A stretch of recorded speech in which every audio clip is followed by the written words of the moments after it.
So for Kant, there are three kinds of imperatives, and they correspond to three different kinds of good action. But only one of them is a moral imperative. So let's talk about how Kant distinguishes between each of them before we get into the moral imperative. So let's take this sentence,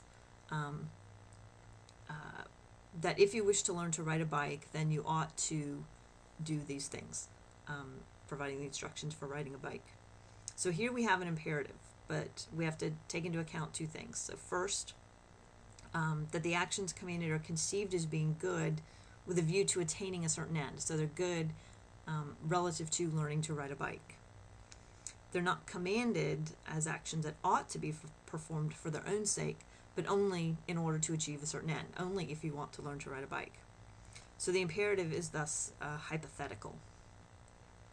And secondly, the ending question, the riding a bike, is not one that everyone seeks by nature. It's just not in everyone's nature to want to learn how to ride a bike.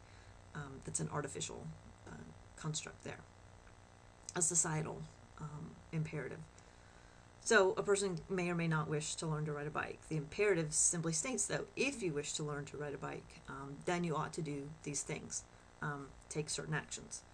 This type of imperative is called a problematic hypothetical imperative, or an imperative of skill. So there's no difficulty in seeing that this type of imperative is not a moral imperative, especially, since we talked about learning to ride a bike, you could talk about learning how to steal a car in much the same way. So if you want to be a successful car thief, then here are the things that you need to do.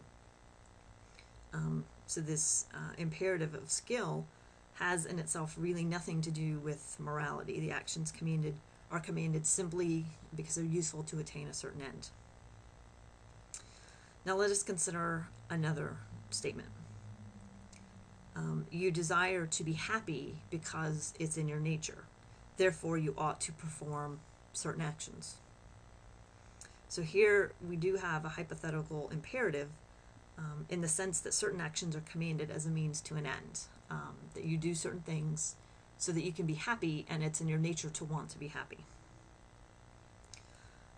But it's not a problematic hypothetical imperative, because the desire of happiness is not an end that we set for ourselves to achieve.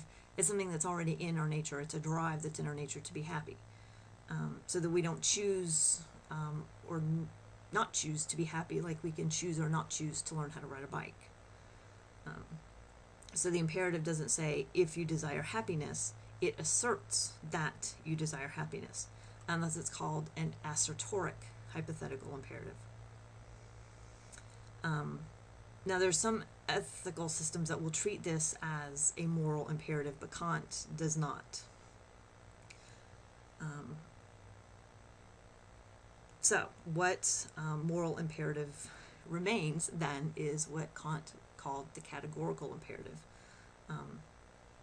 So for an imperative to be categorical, what do we mean?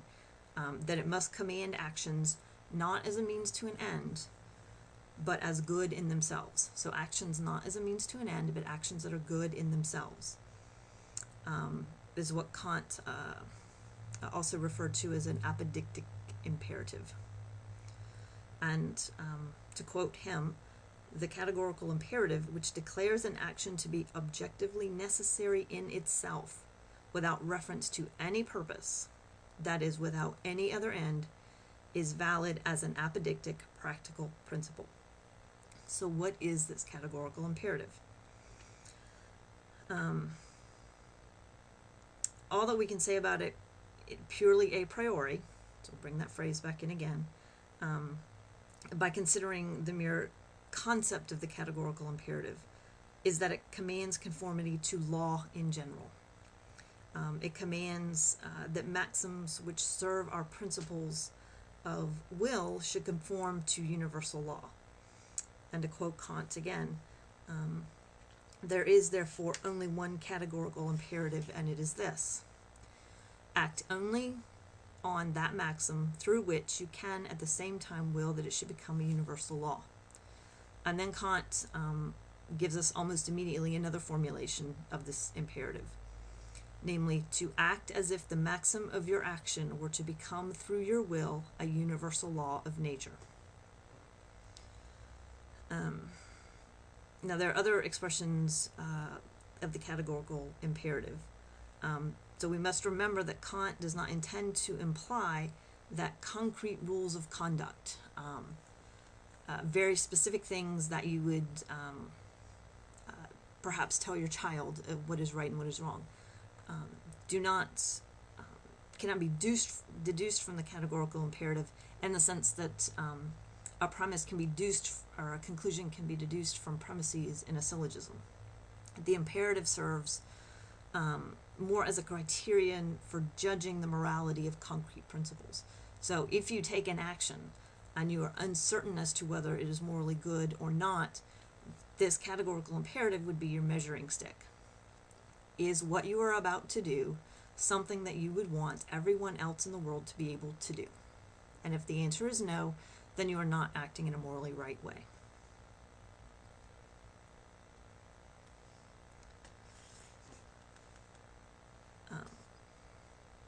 Now, Kant does say that there is only one categorical imperative, but he gives us different formulations of it. So don't confuse this with him saying that there is actually more than one categorical imperative. He's simply rewriting the same statement in different ways.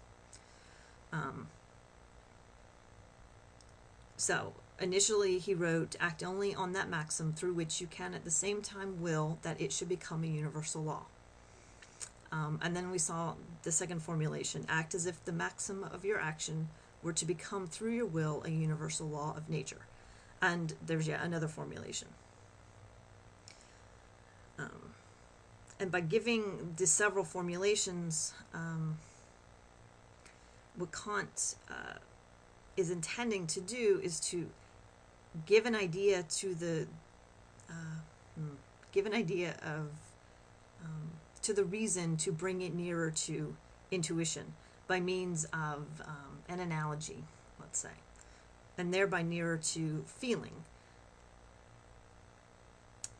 So the formulation, act as if the maxim of your action were to become through your will a universal law of nature, makes use of an analogy between moral law and natural law.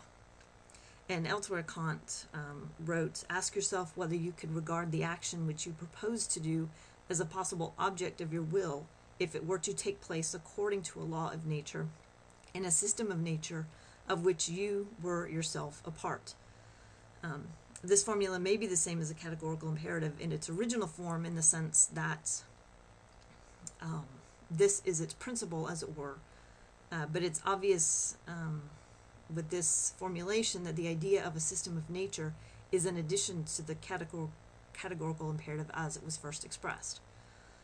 So, assuming that the first two formulations that we've already mentioned can be really seen as one, that there aren't multiple categorical imperatives, just restatements of the one, we can come to what Kant calls the second formulation, or way of presenting this principle of morality. And it's a bit of an involved process.